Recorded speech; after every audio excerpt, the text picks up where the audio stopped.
the big one, isn't it? You can talk your way through some logs on this job, can't you? You can. It's the big one, isn't it? It's the big subject. Probably the most requested, I'm saying. Yeah. If you do introduce rules, you've got to police them. Because so many fisheries put these rules Great in point. and never police them. Steve Ringer, massive respect for him. He always uses like this really ugly thing that I was That's thought, what I use. I can't have that. A loop and a blood. Obviously it's a big loop and a blood knot against it. We're back with the brew. So here we are, Joe. Yep. Unbelievable. We're obviously here to stay. Episode 3 of the Mixing Bowl.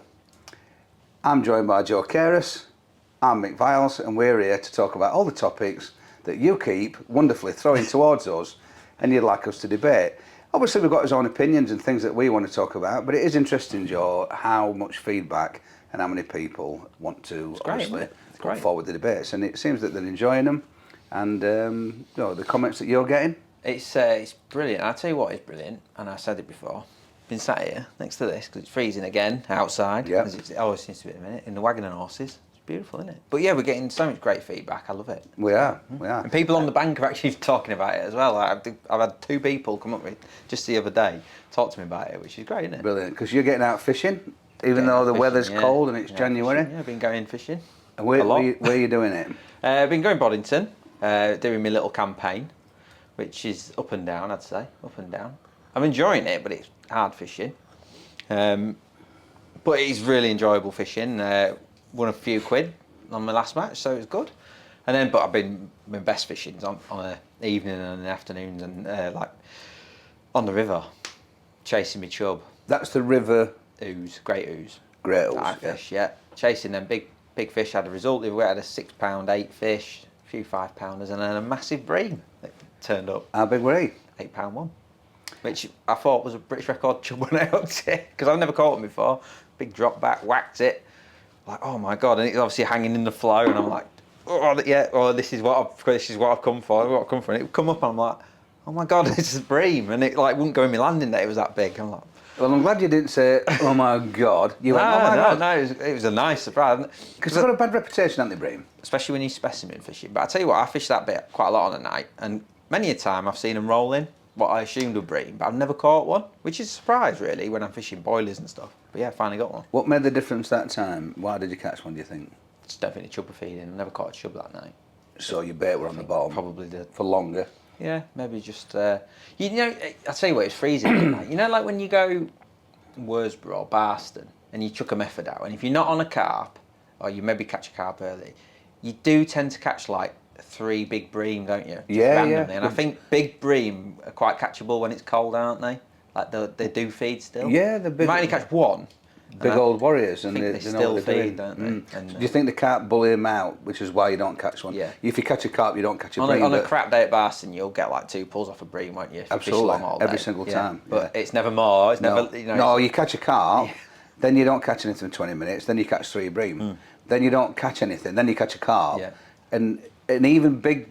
They feed fish, when it's cold. 2, 3, 4 pounds. Big bream do, yeah. Big bream, definitely. And quite selective, aren't they, I think? So I'm having a nice little. It's coming together, my little river project at the minute, Mick. It's coming together. I've got a few spots that are ticking over nice. It's taken a while to find the fish this time, which is interesting. Spots that were good last year and the year before have been terrible this year. And the fish have actually shown up in different places this year, which is cool because it keeps it interesting. Yeah.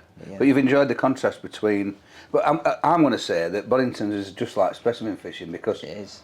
You know, you took a method a bit of a distance.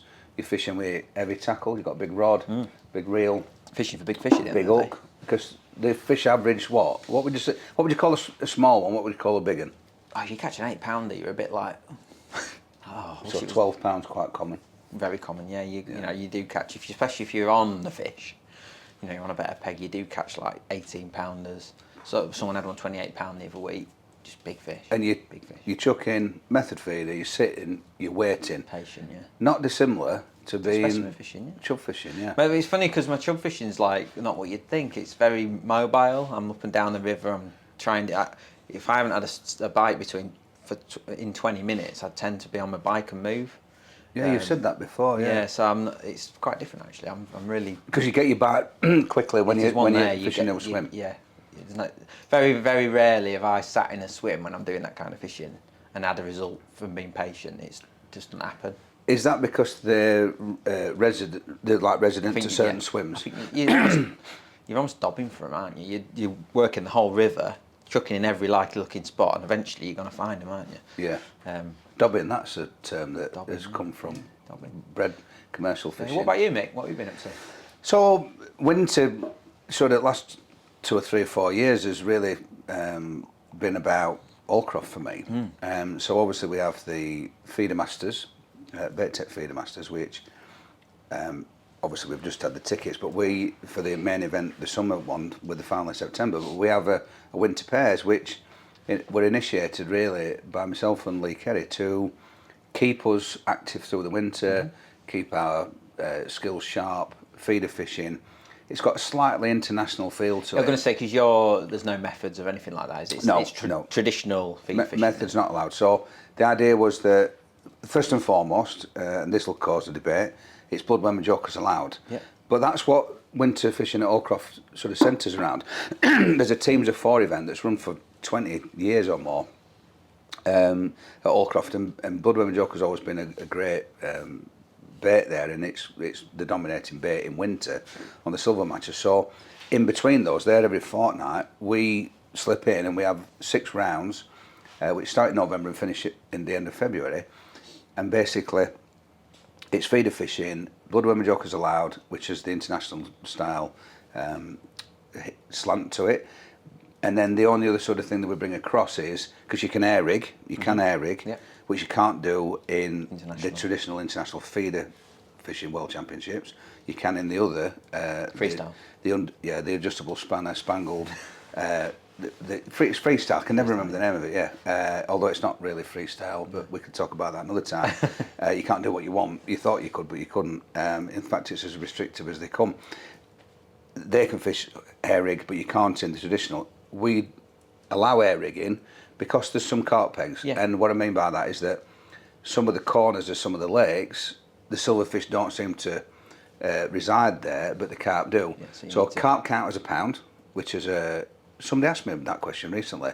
A direct message in our club. What should we do? There, because the average skimmer, there's a lot of 2 pound fish, there's a lot of 8 ounce fish, a lot of pound and a halfers, a lot of 4 ounce. So we think, as an average, if you catch a skimmer at Allcroft, you catch 20 skimmers at Allcroft, you'd weigh 20 pounds, sort of thing. And so therefore, carp count as a pound. Yeah. And which is unusual because they're big fish, aren't they? A lot of the time, there can be real massive fish. Big monsters there, and then obviously it's feeder fishing. So 50 centimetre hook length, which is the nod towards the international thing. But apart from that, it's pretty straightforward. You can't use bread, much to some people's disappointment, but you can use corn and you can use a bandem, or you can use a pellet if you want as well. Pellets allowed. So it's like an hybrid of a match. Great event. As we speak, it's it's been up and down. We lost a round to ice, really disappointing, because you always lose one, don't you? Every single time, yeah. And maybe we're lucky sometimes we're not. But the problem with it is it's a weight match. So if you're behind, you actually can't afford to lose a round. If you're in front, they're all doing the ice dance. Yeah. Let it snow. What is it like? They all think they're in there. Frozen. They all think they're frozen. And you've got the leaders of the pack wanting it. Yeah. So that's been great. And then in between that, there's a team of 4, which I'm fishing with Andy Oldham, Gas Mumby, Frankie Jantel. Got off to a terrible start, but we're trying our best to claw that back. That's more rounds. That's 10, and we lost one to ice with that as well a couple of weeks back. The week after, so we lost 2 weekends at Allcroft to ice, and it's amazing that once a venue freezes, some of the ice got up to 2 inches thick, and I don't know if it's coincidence.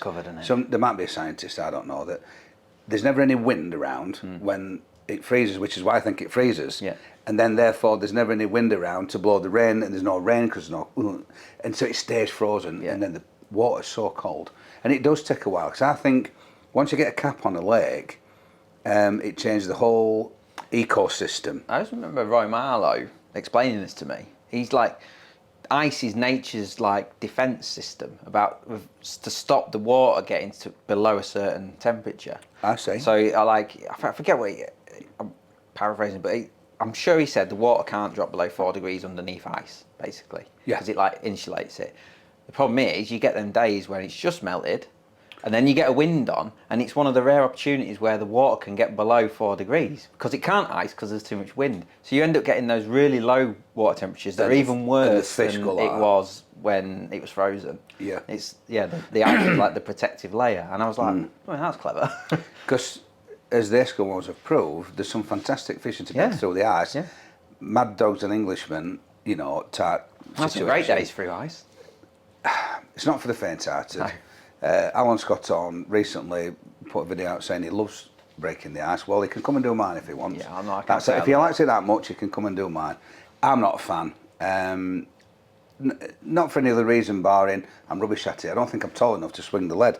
But you do, and we've done it. And it's funny you should say that because I hate this, like back in the day, but if a match was iced up, you broke the ice, didn't you? It was still on, whereas now everything gets cancelled, doesn't it? Well, yeah, because they're all off to the Hobby Horse and the Sizzler and the pub with the Mrs. like I was talking about on the last one. Yeah. Anglers just want to get out of the house. And it's like if there's a river flooded now, it's cancelled, isn't it? Whereas like you go on the Yorkshire Ooze, they're for shit where there's 20 foot in it. I fished the Y where we sat on the path. Yeah. Fished the Trent in years gone by where you sat right on the bank. There's been debates. I mean, there were an amazing situation once where the Trent was that flooded on a winter league. Well, everybody fell out over it. Barnsley fell out, or should I say everybody fell out with Barnsley. And there were a whole hoo-ha around it all. I were with Rotherham years ago, and it was kind of crazy when you look back, it was to the top of the flood bank. Such was the need to fish, the desire that we have. Because I'm right in saying that probably a lot of people watching this put the tackle away in October, and they get back out in April. That seems to be the thing, and I know that's quite a sensible thing to do. Can't really fault them. I just can't bear unless you've got another sport that you do or another hobby. I don't know how people can just switch it off me because I'm like, you want to go fishing all the time. If I don't go twice a week, it might be a match and a trip and an evening on the river, or it might be messing around with some lure, whatever, or even when we go out. It scratches that itch, doesn't it? But I can't. I don't know, I feel all funny when I don't go. No, I need to go. Need to go out. It's an addiction, isn't it? At the end of the day, it's for me. The only time more recently, because how much filming we do and stuff on the bank, I get my fix sometimes, and I don't mind losing an odd Saturday or Sunday. But ultimately, it's the weekend, and now that I'm more office based than I used to be when I were a travelling heather and peg salesman. Then you want to be out and about. So I look forward to my weekends more than I ever did, because I'm sort of more time in the office. Very lucky. Especially in winter. I like the daylight. I think there's something in that for your great feeling. Yeah, you get out there and you're driving and the sun's coming up and it's sort of as the nights start drawing. You rarely feel worse doing it. You always feel better. You always feel better, don't you? But if you're stuffed in the house watching Goggle Box or whatever it is that you're doing, and just and all that, I think you need to get out fishing. Not just that, you've been out, haven't you? Pleasure fishing. I'm testing times at the moment for us, isn't it? Which is nice. Well, ultimately, one of the difficult things is that to be able to put products through the riggers, you need to catch fish. When it's iced over, it's freezing cold, you can't get a bite, and when you want to match, you can't test products on matches because you might draw a peg that doesn't apply to that particular product. So if it's a diameter of line that you're testing, or the fact length of rod, or the fact that you've got a new rig line but you're going to fish feeder all day, it's not, etc., etc., etc. So I've been out a few times. I've been to Spring Vale because that's very obliging. Been down to Medlands because that's also a great fishery that's very obliging, and you can get a pull. But by going pleasure fishing, you can stay while it's dark, and that's when the fish seem to feed. It's amazing. The last hour, we've got to talk about it. The starling murmuration that we saw. Oh yeah. You put that on Facebook. Do you know, like when what we were talking about feeling good about getting outside and stuff. When you see something like that, you don't see it. If you're not fishing, you ain't seeing stuff like that, are you? No. Like we saw this epic. We were at Medlands, and it's a starling colony, I guess you call it, has moved to Medlands at the moment, and obviously they do their beautiful murmuration, don't they?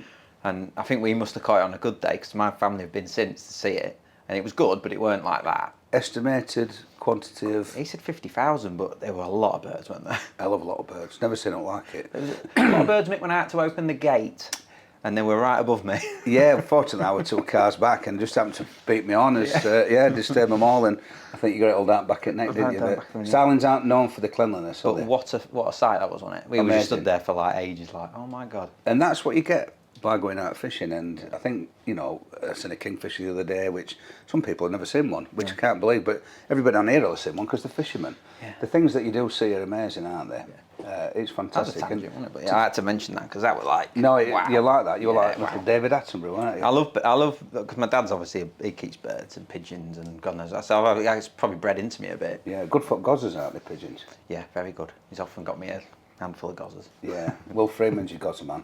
Especially floral ones. Last time I stood in for them, Lee and Willie gave me an handful of gozzers. Oh, aye. And they were... Whether you want them or not. Caught all my fish on them. He's like, you need some special? I'm like, you're right, Will. He's like, caught all my fish on them.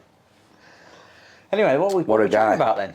Well, excuse me, I'm drinking tea. A little bit about what we've done. We've been fishing. We've been doing a lot of fishing lately, even though it's been cold, so that's great. So obviously we like to talk about the topics that people put forward to us. And one interesting, which I think is a bit of a grey area for a lot of people because it's confusing, and I think it's confusing because of the title.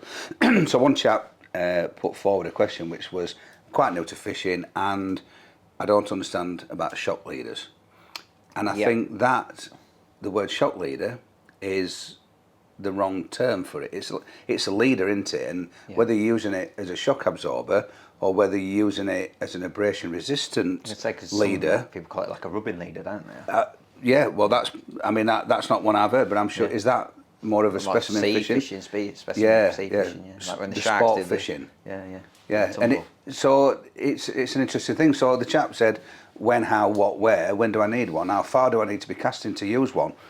And it was really funny. I thought it's a really big question. And I tried to answer that chap, but I did say that if, he watches one of the episodes, we'd try and cover it. So get the word distance out your mind, because it's not always about distance. Ultimately, it's a thicker line than your main line, ordinarily. Yeah. But in some cases, it could be just be a different material. Yep. But we'll come on to that. So it could be braid with a mono shock leader. I've seen people with a braid shock leader on a braid main line. I've seen it the other way around as well. I've also seen it the other way around. But let's start with the basics. So most shock leaders are used basically to cast long distances, and the top and bottom of it's not about the shock leader, it's about the main line. So to cast a long way, you've been doing a lot of this at Boddington's. Yeah, a lot, yeah. Ordinarily, you'll need to get past a certain distance, you will need a lower diameter reel line than you would if you were fishing, let's say, 30, 40, 50, 60 metres. Well, you'd probably go for £8 or something. And you could fish that directly from the reel through to the end tackle. You could cast a long way with £6 line. You wouldn't cast as far with £8 line. The reason being, and we'll go into it, is because of the thickness of it. So if you get two reels identical and you have a £4 line and an £8 line, if you look at the thickness of the line, if you put 100 metres on both, your £8 line's a lot thicker because it's a thicker diameter. Most people won't have clocked that because they won't be thinking that way, which means when you're casting, your spool will empty further down from the lip, creating more resistance. Also, you get drag through the rings of your rod, and you just get drag in general because it's heavier. I mean, if I pick a box of, I think there's 300 spools of detection in a box in the warehouse. If I pick up a box of £3 and a box of £10, the weight difference is amazing. It's more than double. Because you think about it, it's the thickness. So you get too much casting resistance. Massive problem. So therefore, then you reduce the thickness of your line on your main line to reduce friction through your rings, through your lip, and obviously it doesn't go down the lip of your spool, so you get less drag there. The problem with that is if you try to cast out with a thin line, you'll snap it. Yeah. Because the inertia when you're casting is far too great for that line. So that is the time to add a shock leader. It's not about a distance. It can be if you're using a really heavy weight.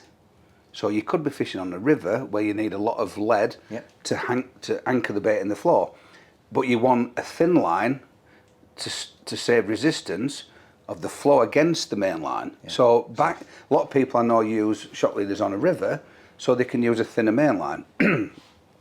Only necessary once you get past a certain lead. So you might be using a 4 pound main line with an 8-10 pound shock leader. Ultimately, if you're casting a long way, you're casting with some vigour, some power and some speed. You want tip speed to get your feeder to fly. I think the proven fact is that you need a fairly lengthy shock leader, and the reason for that is so that you get the knot that joins the main line to the shock leader kind of settled in on your reel, so that when you're casting, you're not pulling that knot, which doesn't behave the same way as a direct line. So you need to kind of get the line moving, get the feeder moving, get the rod settled back down before that knot comes off the spool and then passes through the rings, because we've seen some slow-mo action when you cast, and until the line starts to even out and travel, it's like a bullet leaving a gun, it finds a trajectory and it starts to pull the line off the reel in a more smooth manner.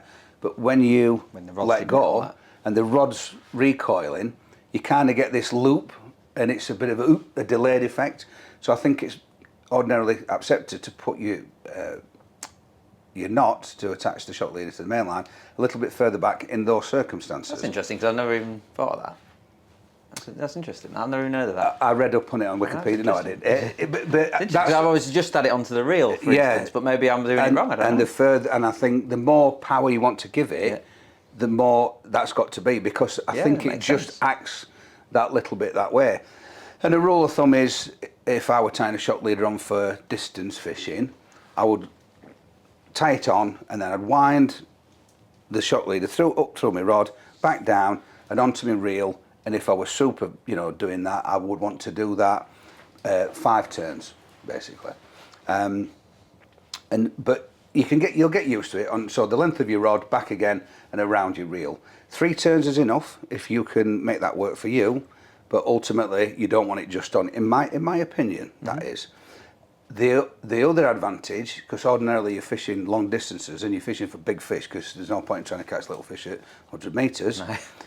The other advantage of putting 5 turns on is when you're playing that fish back, you can get your knot onto your reel before the fish is in netting distance. Yeah. So that bit when it's really under pressure is not on the knot. No, because you can play a 15 pound carp quite easily with a 4 pound main line tied to a 10 pound shock leader, because the longer the length of line you've got between you and the fish, the more stretch you have. So the knot's it's not under pressure. But all of a sudden, if you've only got a yard of line from the tip to the knot, and then let's say 4 or 5 meters of line there, you're applying all the energy and the power and the pressure onto that knot just past your tip. Yep. So the trick is to get back onto the reel. So that's a great sort of simple rule of thumb for distance fishing and shock leaders. And ordinarily you would do it accordingly. Too thick a shock leader causes obviously a differential between the main line and the shock leader, and of course you've got like a step in the line. So try and keep your shock leader relative to your distance. In balance. Yeah, so if you're going to really give it some hammer and you're going to be catching loads of fish and it's a bit rocky, you'll always want to go to the stiffest you can, the thickest you can. But just being mindful that if you could get away with one less, so you might drop to an 8 pound instead of 10 pound, or diameter if that's your thing, 26 or 28 in the case of the one that I use. Always try and make it as balanced as you can. That's really important. Yeah. So that's the distance thing. Now the other sort of shock leader for me is the abrasion shock leader. So for instance, if I'm fishing for small fish and all craft in the winter, you're using really light feeders which don't travel well. Now it's scientific, but if you've not got the mass of weight that's travelling. It's all about velocity and etc. etc. Because you're casting, you're trying to make it go in nice and Not quiet. traction this week. No traction. And I'm sure I listened to Mrs. Palmosky, whatever her name, my maths teacher. So you've got a light feeder, therefore you don't want a thick line again, because you get that drag, because there's not the inertia and the travel and the velocity of the feeder, because you're also trying to put it in like an angel crane on your tongue as it lands. You just want to like a fairy landing on the surface. Absolutely. Yeah. So in that circumstance, I'll always use a really light main line. Now, if I were catching roach on that, let's say it's a non-braid venue, and I had this, which is why I started doing what I did. If you're catching a lot of fish, and it's a free-running rig, your feeder will be running up and down on that very thin line. Essentially. Yeah, and it's bouncing. And when you're filling your feeder, you don't realise it, but you've got your rod under tension, and your swivel is rubbing on that piece of line. And you might get away with it for 1 5-hour session, but ultimately, it will wear through. If you just inspect that bit of line, where your swivel's been, if you've been fishing on a thin line, I once had it on a waggler, caught 30-pounder roach in Ireland on a waggler, and I just went to put my rod away at the end, when like my float, the line broke up my float, and it were the old blue Powermax line. It had worn through the swivel, because I've been catching all these roach, worn it out. So in that instance, you can use a short shock abrasion leader, let's call it. It's really nice, isn't it, that like meter? Yeah, just that much line. So your knot is, I try and do it so it's below my tip ring, so if I can. Fair where casting. Yep. Because that's enough, because I only need a little bit for it to run. And that also then creates my rig, because thin lines don't always make the best kicker when you tie the free running the feeder rigs, So you've got a nice little kicker like that. So if you use like an 023, which is what I tie, so I might have an 018 main line, which will be £4. You could even use a £3 in this instance, an 016, and tie a short length of 023, which is the right thickness and stiffness of line to create your rig, and then that'll just protect it from breaking off. Wear and tear. Yeah, and I mean that's two simple mono to mono scenarios. I think as we sorry, just to I think as we the more and more used shock leaders we're using, we're now using them on waggler rigs. We're using them on pellet waggler rigs. We're using them on bomb and carp rig. We're using it, like you say, Boddington, places like that. I think it's becoming more and more the norm now to have a shock leader on in it. Why wouldn't you? Why wouldn't you? You know, if you're using a big float on a river, for example, or a slider or a big waggler, and you've got to move the float a lot, why not have a little bit of thicker line? Durability. To then get back to your 016 reel line. It makes perfect sense, doesn't it? Especially if you use that Albright knot that you use. Yeah, it's so small, it doesn't interfere with anything, does it? Silent knot. It actually goes through your rings, you wouldn't can't even know tear it was there, really, no, would you? Absolutely not. I mean, there's more than one way to tie them on. Steve Ringer, massive respect for him. He always uses like this really ugly thing that I always thought, what I use. I can't have that. A loop and a blood. Obviously, it's a big loop and a blood knot against it. And I've used it, and it works like hell, of course it does. Yeah. But I like that. That Albright knot. Albright knot, because it's smooth. It's just harder to tie. Yeah. But I like making life hard for myself. No, but it's a lovely knot. I can see exactly why you use it. And when I go lure fishing, then it's the first one I go to. Yeah, so there's lots of scenarios. So it's not always about distance. You've got to think about the application for you as an angler, what you're trying to achieve, what are the advantages, disadvantages. If you can fish direct with one diameter of line from your reel down to your terminal end, then you would every single time. Why would you put knots in it? And I was brought up not to have knots in my line, as we all were. But one of the best anglers that's ever graced these lands is John Allerton. And John Allerton had some fantastic float rigs. I mean, he used to fish really fine. And what I realised, the delicacy, and also when number 8 shots became, you had to use number 8s because of the lead ban, he then developed some styles of fishing where he had a lot of number 8s on a rig. And he'd have never been ready for the start. So he used to make his rigs up at home, and he'd tie his stick float rigs onto the end of his main line. Sacrilege. In, you know, they didn't, hold on, it's not in my handbook, nobody taught me that. And he'd batter everybody. Because he's brilliant. And but he proved that a knot in your line didn't really matter. And that's become the norm, would you say, now for experienced river anglers? I think they've all got a little selection most of rigs, people, haven't they? you do it with a bolo float. I mean, I've seen a great system, the great 5 times Alan Scott on, for his bolo rigs, he has the rig set up, and I mean the bit where the top shot to the bottom shot exists. The shot, it might be that long if he's got like a line of lead, a string of lead, or it might be all of it and his given droppers, and a tiny number swivel according to the weight of a shot. Oh, and then he ties that on. And basically, he has the float to match that rig, and I've done it myself. I've got them in my box, and you write on that's my 3 gram Dave Arrell bolo rod, bolo float, whatever it is, and that's applicable. Pick that float out, thread that onto your line, and then tie that rig straight on. Not only is it quick, it means you can pack your rod away, pack your float away. You've not got massive floats on winders. You've got a nice little winder with the rig on. Tie it to the top of that swivel, tie your hook length on the bottom, and you've got a very well-made, organised, neat, system, purposeful rig that fits onto the bottom of your thing. So he might just make it one day, Alan, mightn't he? Might just make it. But it also allowed him to use the selected main line that he wants to the thickness of the rig. So when you've got shot on it, that takes a bit of hammer. But he might want a very light main line, because of course, really important this, people don't think like this. The stretch in a low diameter line is far greater than thicker. It's more forgiving, because of course scientifically they should all stretch the same, but they kind of don't, because it's thicker. And if you're fishing over the same, it just feels a little bit more forgiving. But more importantly, it's the resistance, the flow, how it flows through your rings, the control, the lack of effect from wind, tide and man and all the rest of it. And you can control the flow a lot easier with a thin line than you can with a thick line. But you wouldn't want to be having crimping shots on to such a thin line. So you got a nice thick rig line and then a thin main line tied to it, and then his given hook length at the bottom. Really clever. Well, that's 2 things already.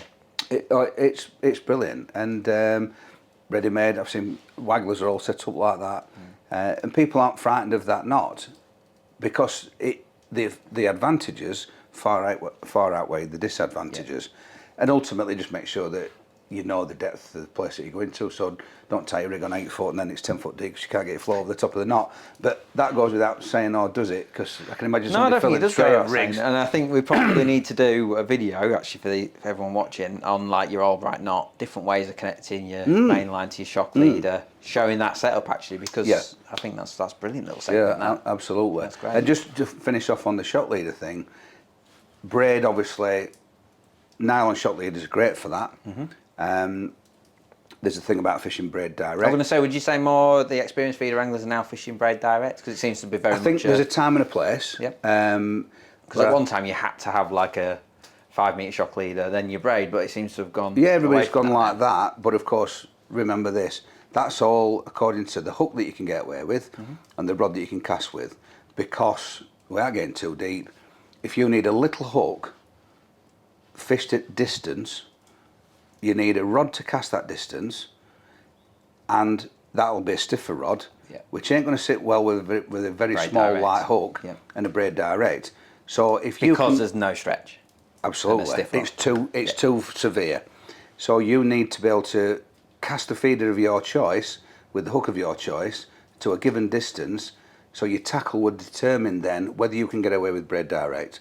And it's brilliant for roach fishing. If you're underhanding, and you see everything, you feel everything, and when you move an inch, your feeder will move 7/8 of an inch, because believe it or not, there is actually stretching braid. And anybody who tells you there's not is a liar, because there is. There's got to be, because it's twined and it just gives a little bit, and over a long distance there's a little bit of giving it, so you can get away with it.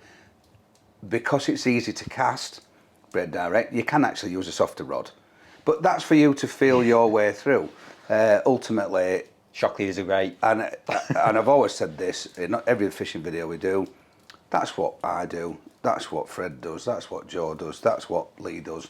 Whoever, find what's right for you.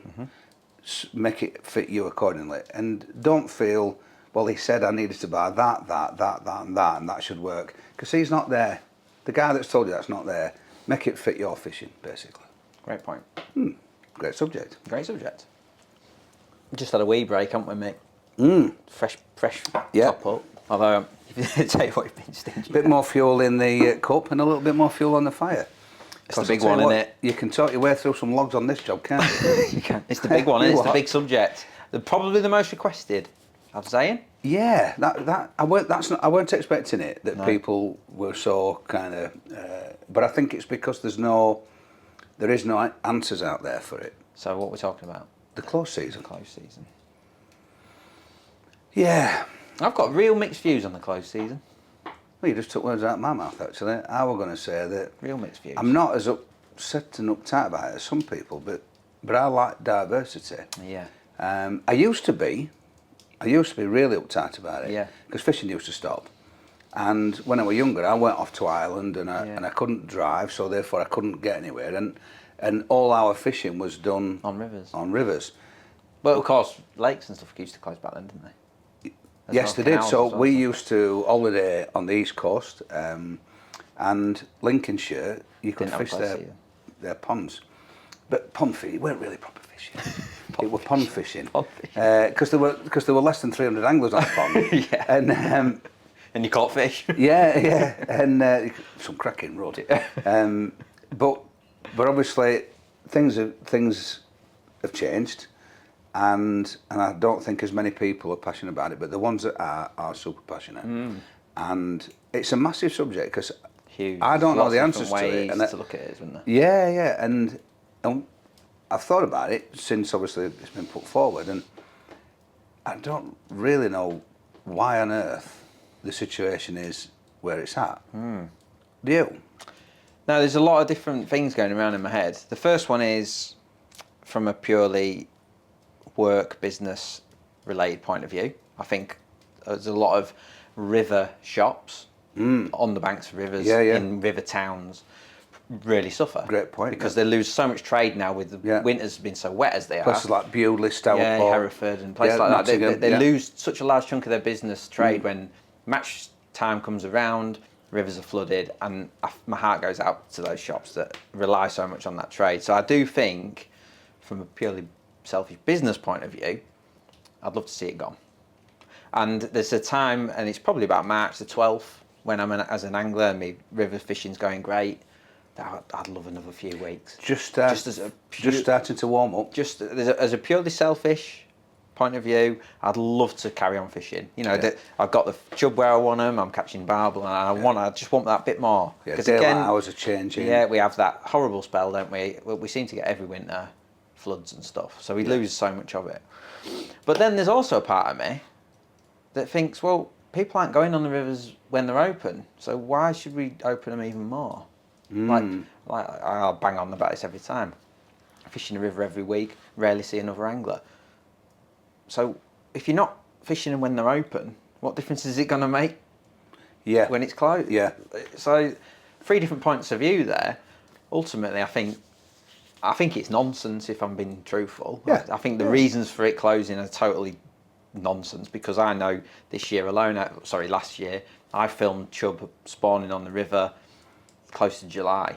Yeah. So, but on the flip side to that, dace, perch, pike spawn early. So there are different species and way of looking at it. But I genuinely think it's nonsense now. I really do. Well, before I get into adding my 2 penneth, I just want to pick up on that point. Fish spawning. I can never catch a fish when it's spawning. No, because they're spawning. They're not interested in feeding. They're spawning. I mean, you don't have a chip butt if you're spawning, do you? Don't know, mate. Have you seen my belly? So I'm not quite sure. No. And then they talk about the bankside vegetation and the protection, which we covered in the last one. The banks are overgrown as it is. Always overgrown. Yeah. And the damage that anglers tramping up and down the bank gives the chance for the grass to grow, etc., etc. But I think ultimately, with the amount of fishermen we're talking about, the amount of rivers we've got, you're going to get sort of hot spots where there's too many people fishing in one place, and then places where they never see an angler, which bankside vegetation is never going to happen. It's clearly outdated. Clearly. I spoke to Dave Arrell on another subject, and of course it came up. He's passionate about it. Yep. He's probably done more to instigate some change than anybody else. I'd say Dave does not fish still waters or canals or anything. No. He's a pure 100% river angler. Yeah. So for him, it is It's everything. It's everything to Dave, and I certainly get that point of view. And a few of my friends who are ardent specimen river anglers are the same. Quite right. I would love to see a flexible approach to it, as in controlling clubs. Because let's not beat around the bush. Big breeding age fish are in decline. You know, you've got otter predation, you've got pollution, you've got cormorant predation, you've got all these problems that are affecting big breeding age fish, mature fish. So the actual numbers of them is very small. Like I say, I've flown my drone over the breeding stock of the ooze when I've watched it, and it's less than 100 fish. When you actually get them all together, it's a very small number of fish. So we do need to protect them fish when they are spawning. So I think if the controlling club can close the river or that section of river for that period, give them a couple of weeks either side, I think people would probably think, yeah, fair play. Because the waters, the private waters and the still waters that ordinarily are either privately owned or club owned, they do that, don't they? They'll rope off sections of the lake. But that's been going on for years. I remember as a kid we fished a pond in Lincolnshire which had no close season, and there'd be a rope across it, and in the rule book, which were printed every year, so it wasn't an even thing, between this date and that date, which was clear, these pegs, because fish don't spawn everywhere, do they? No, they have their set zones, don't they? Like us. Yep. Round the back of the bus stop. They used to say that pegs between 1 and 3A, because that were round by where the little neck end or the trees or the bushes or the reeds or whatever it is, that's closed between 1st of April and 30th of June. The whole venue wasn't. I mean, nobody could catch it because all the fish were spawning. Yeah, but it kept people coming fishing. And that's the most important thing in a sport where the government clearly recognised the importance of it, because they stepped in and gave it the royal blessing in COVID times. Actively encouraged it. Yeah. You know, they clearly understand the upside to people going fishing, and then ultimately they're actually not thinking about the fact that they're restricting people from going fishing. Yeah. And why on earth would you restrict somebody from going fishing? My niggle with it is, as Dave pointed out, 1876 or 1879, some year that, I mean, even I weren't born then. Dave probably were, but nothing's changed since then. He quotes the year that I think Alexandra Bell approached Queen Victoria to present the new fandangle machine that was a telephone. A lot's changed since then. I'm quoting him, a lot's changed since then, but that hasn't.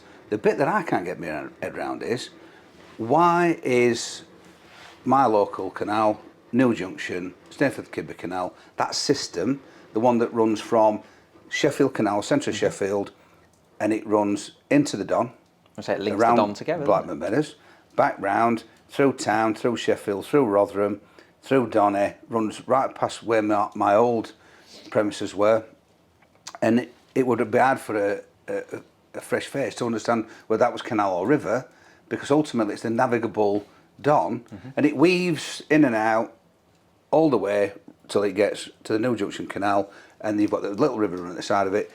Why can you fish that bit and not that bit? Because that is ultimately the same water. You can fish that side of the loch, but not that side of the loch. Do fish not breed that side of the loch? It's a little bit, you know, it's a too broad a brush. It's very much so. And I think your solution, which is a flexible solution. Yeah. Because like I say, we do need to protect these fish that are in short supply. Because take the barbel of the ooze, for example, we believe there's about 15 fish on this stretch. Okay. You know, several mile of river. So there might only be one female, or it might only be, do you know what I mean? So if we kill some of those fish, that could be the barbel gone forever. Fortunately, we've got some great stuff going on, stocking and whatnot. But we do need to protect these fish. Yeah. Because we haven't got Simo turning up and chucking 3,000 carp in like you do on a still water. Do you know what I mean? It's not like tunnel bound where they replenish the fish stocks every year, is it? They are natural, so we need to help them. But I think a flexible approach is the right approach. No. And it should be down to the clubs, because they've got people on the water, spot what's going on. Yep, that 2 weeks, right, lads? Everyone's on Facebook now. That section of river's closed. I remember Barnsley District used to close Woodborough they'd just be closed, and it'd be closed for 2 weeks because that's how long it takes them. Carp are slightly different because they need a lot of consistent hot weather. Yeah. But bream and roach and perch are spawning now. Yes. And no one gives a crap about them. I think I sent you a video link, Yeah. which had come from somebody in Ireland. It was on Facebook. Roach gathering. The roach were gathering on one of the tributaries into the loch. They're gathering, and they're doing their murmuration. You know, they're obviously thinking about breeding because they will breed when they decide, not when little Lord Fauntleroy in 1879. It's to coincide with the food being available to feed the young in it. That's what it all comes down to. Whatever that species needs to get through their juvenile stage is based around temperature in it. So Mother Nature. dace and perch feed on something different than a roach or a barbel, for instance. So it's different fish species breed at different times of year. It's obvious, isn't it? But it just needs looking at. There's no vote. There's not really a case for it because there's a solution for there to be no close season, and then it's applicable, like you're saying. Yeah. So there's no case to say that no, it's there for that. Really, that we can sort of support. I think it should be. But there's certainly a case for there's not, because more people fishing surely is good for mental health. Surely is good for people's well-being, and ultimately it creates revenue, which then creates taxes. So if Two-Tier Keir is watching. I'm not sure it's not on his agenda at the minute. He's got too busy wondering what Trump's going to do next. Leave it down to the angling clubs and the controlling bodies. Absolutely. And then let them manage their water. And then I think everyone's going to be happy, aren't they? Absolutely. Yeah. Because I think, Dave Arrow and people like that who are ardent river anglers probably echo, they want to see the fish stocks protected as well. But the doing it the way we're doing it at the minute is just nonsense, as far as I'm concerned, because the fish aren't even spawning then. No, exactly. Talking about controlling clubs and those people applying things, they're usually the people that apply rules. Yeah, which is another subject one of our great viewers has thrown onto the table here in the mixing bowl. Are there too many rules in match fishing? I think was the actual question. Yeah. Now, you can talk about match fishing, you can talk about fisheries, you can talk about anything, but the subject is rules. Rules, What are you saying, Joe? Are there too many rules? I don't know if it's because I've fished commercials all my life and I've kind of grown up with the rule set. It doesn't bother me as much as, it's almost like second nature. I go, look at the rules, right, I can do this, I can do this. And I'll think about how I'm going to approach it based on them rules. So it's never really bothered me as much as it has other people, because I think it's black and white. You can't, that's just the end of the, and if you don't like it, don't go there. Is my thought.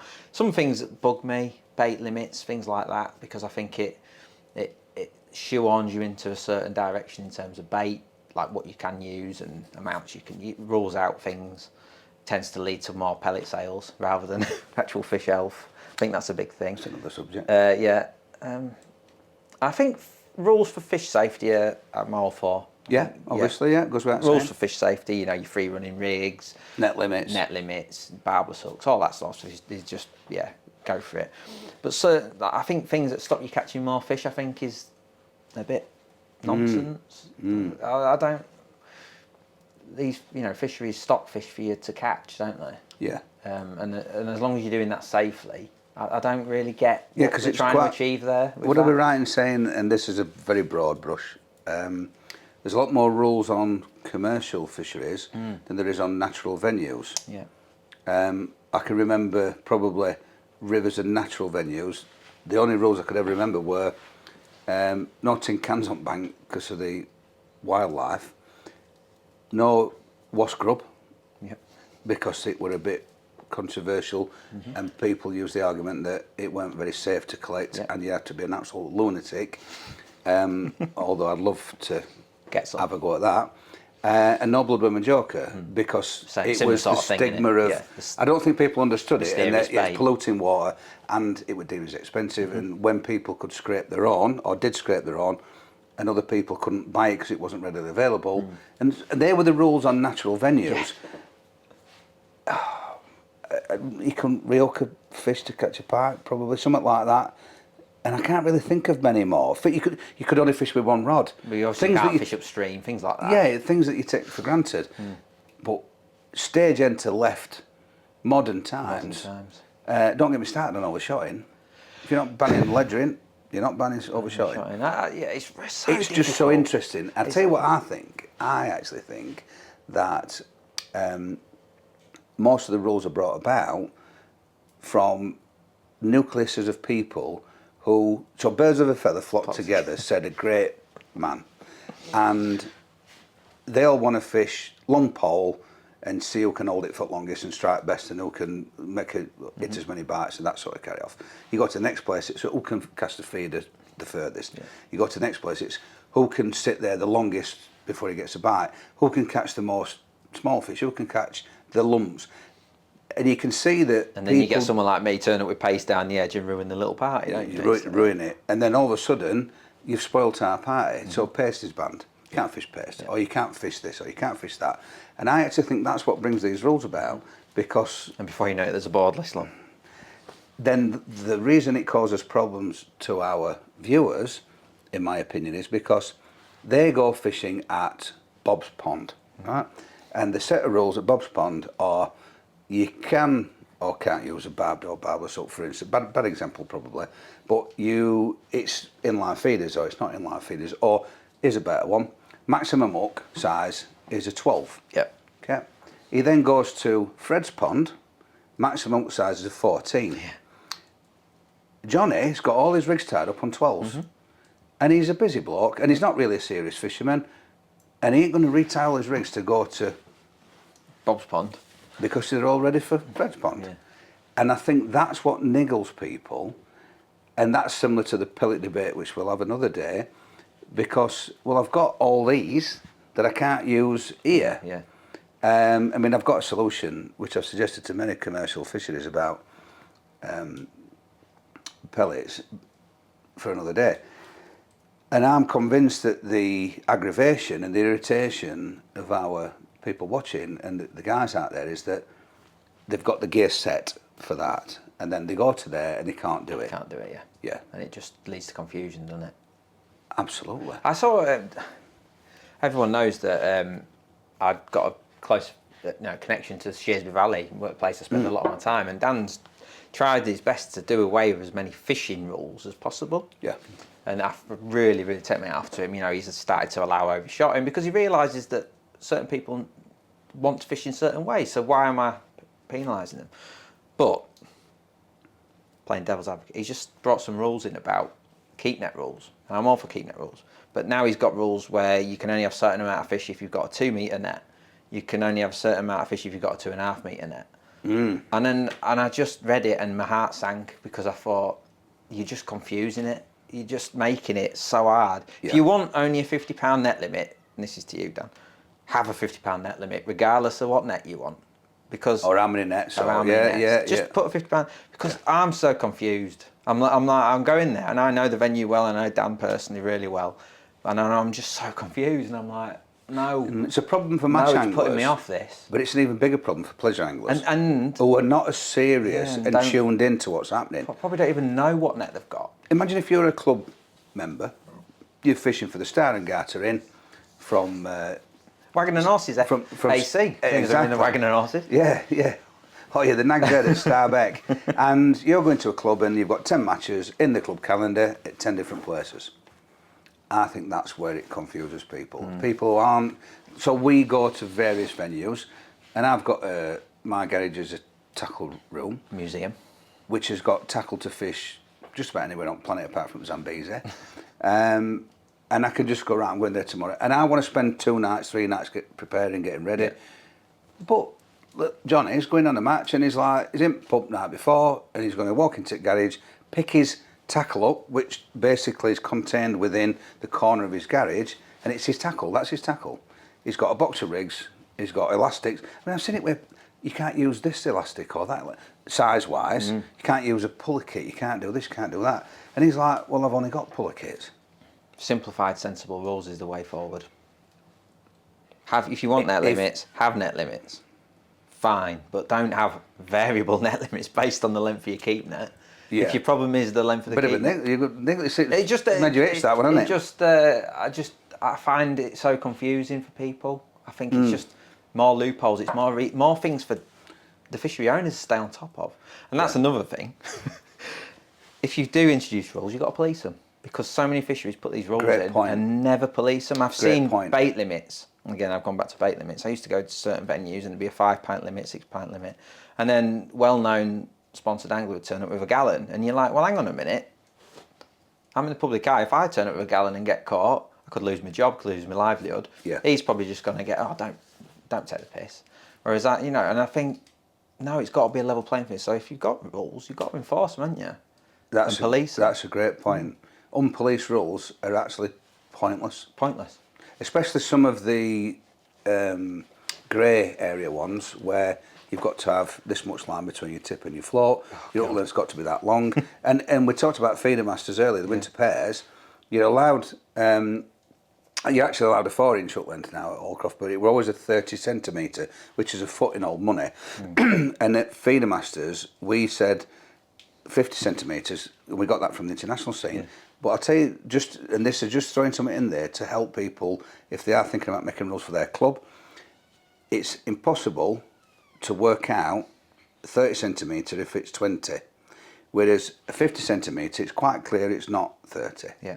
Do you get what I mean? So if you're going to put a rule in place, make sure that it's not negligible, or if it can be bent, or do the right thing and don't bother with them at all. Just go, look after the fish, look after the fishery, look after your fellow anglers.